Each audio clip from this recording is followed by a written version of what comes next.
मित्रांनो, आदत हिंद केसरी मैदान अंगापूर येथे झालेलं फायनल आणि त्या फायनलमध्ये एक नंबरचा मानकरी जो आहे तो आहे कॉकटेल आणि बाजा. तर दादा मला सांगा की आजचं नियोजन कशा प्रकारे झालेलं सगळं आणि आजचा आनंद काय आहे? आजचं नियोजन अचानकच झालं होतं. हां काल नियोजन झालं. हां आज बैल आला इकडं हां आणि त्याचा जो संघर्ष होता तो आज संपवला त्याने. काय सांगाल हा संघर्षाचा काळ, त्यामध्ये काय काय शिकायला मिळालं? हा संघर्षाचा काळ म्हणजे ज्यावेळेस गुलालात राहतो त्यावेळेस सगळी पाठीमाग असते, पण ज्यावेळेस थोडं दिवस होतं त्यावेळेस थोडं आपल्याला जास्त लक्ष द्यावं लागतं. म्हणजे अपयशात आपल्याला भरपूर काही शिकायला भेटतं आणि तेच आज कॉकटेल सुंदरनं करून दाखवलं त्याने. आज ज्यावेळेस तो मैदानामध्ये उतरलेला त्यावेळेस त्याच्यामध्ये काय वेगळं पण दिसत होतं? आज ज्यावेळेस तो गटाला पळायला गेला ना त्याच वेळेस म्हणजे त्यांनी वाटून दिलं असं की तो एक नंबर करणार आहे आज. आणि चाहते पण भरपूर आहेत. काय सांगाल, या चाहत्यांची अपेक्षा पण होती की आज त्यानं हिंद केसरीचा मान जिंकावा आणि आज त्यानं करून पण दाखवलं. नाही, त्याच्या चाहत्यासाठी फॉलोअरसाठी त्यांनी आज करून दाखवलं. ते आतापर्यंत जो संघर्षाचा काळ होता तो संपला असं म्हणा येईल. 100% संपला. काय सांगाल, या विजयाचं श्रेय तुम्ही, आजच्या विजयाचं श्रेय तुम्ही कोणाला द्याल? तर विजयाचं श्रेय ही जी पहिली टीम होती ना ती टीम हाय अशीच आहे.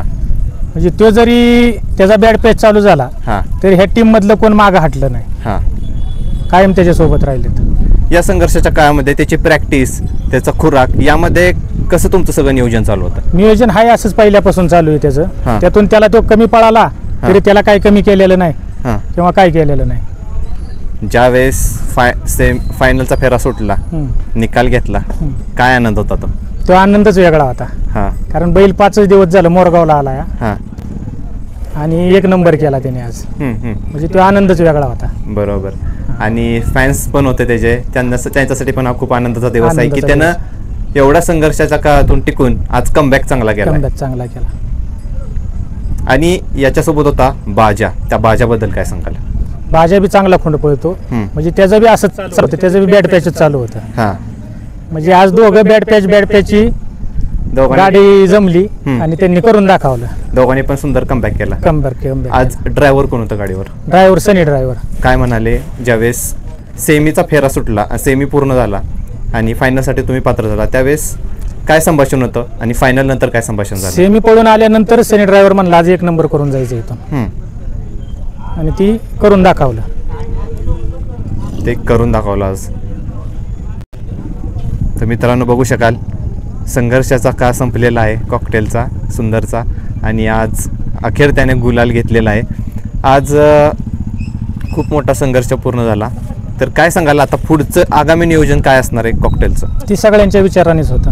सगळ्यांच्या विचाराने. चालेल मित्रांनो, बघू शकाल आज आदत हिंद केसरीचा एक नंबरचा मानकरी ठरला आहे कॉकटेल सुंदर आणि बाजा. तर दादा खूप खूप आभार आहे, तुम्ही 2 मिनिटं वेळ काढून आमच्याशी बोलल्याबद्दल, आणि पुढच्या वाटचालीस पण खूप खूप शुभेच्छा. धन्यवाद.